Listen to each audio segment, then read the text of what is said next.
Pak Jenderal izin, kami generasi muda ini sedang membangun untuk mensupport UMKM, petani, gerakan-gerakan yang memang pro rakyat sebetulnya.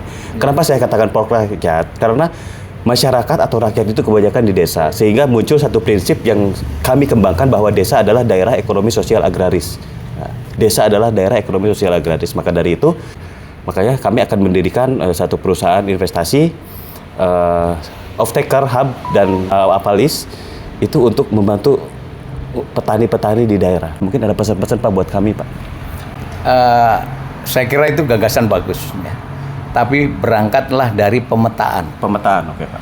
Jadi buat peta di desa itu tentang tanah itu punya siapa saja, ada di mana saja.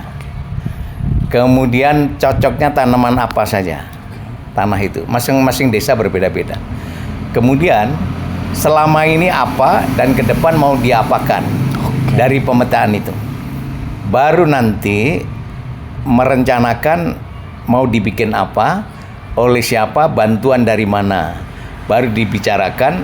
Intinya sebesar apapun bantuan, kalau kita tidak merencanakan dengan baik secara fisik di lapangan dan tidak mau mendengar sejarah dulu keberadaan desa, tidak tahu potensi-potensi negatifnya apa, misalnya masyarakatnya malas, misalnya masyarakatnya kurang edukasi, itu negatif.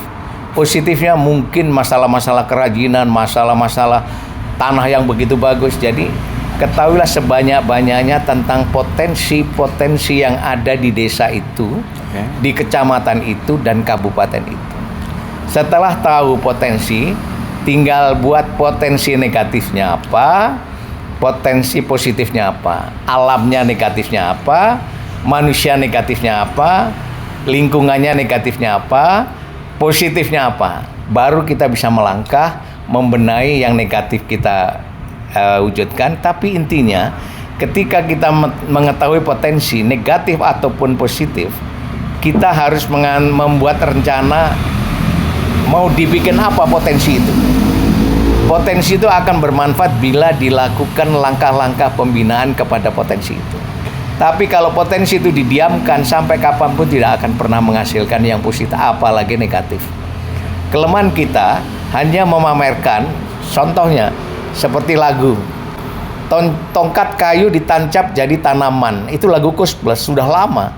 Tapi di Indonesia lebih banyak nebang daripada nanam. Jadi itu menjadi masalah besar karena kita hanya tahu potensi kita gemah ripah loh jinawi, subur makmur, tentrem kertorajo dan sebagainya. Tapi yang mana? Kemudian potensi apa? Biasakan lakukan pemetaan. Setelah dipetakan satu-satu, dikumpulin, baru pecahkan masalah itu. Saya siap untuk memberikan support nih. Langkah-langkah apa sebaiknya yang diambil sehingga biaya tidak perlu besar tapi lebih konkret hasilnya, saya kira. Wah, terima kasih, ini saya bisa belajar banyak dan memang satu prinsip yang kebetulan saya juga di Perhimpunan Penjaga Tata Negara Indonesia, saya membawa satu sistem pada era Pak Harto itu dijalankan, Public Private Partnership for People, karena people itu adalah petani langsung, nelayan langsung, BUMDes, waktu itu KUD ya waktu itu.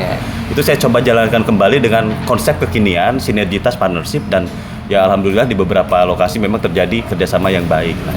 Makanya dari itu kita tuh butuh tokoh-tokoh yang lebih tua, yang lebih sudah mengalami asam garamnya. Sementara kami kan masih, ya baru apa sih saya gitu. Belajar. Makanya hari ini saya ketemu Bapak, ya mohon arahan. Alhamdulillah tadi sudah saya ini Pak. Makasih banyak atas waktunya.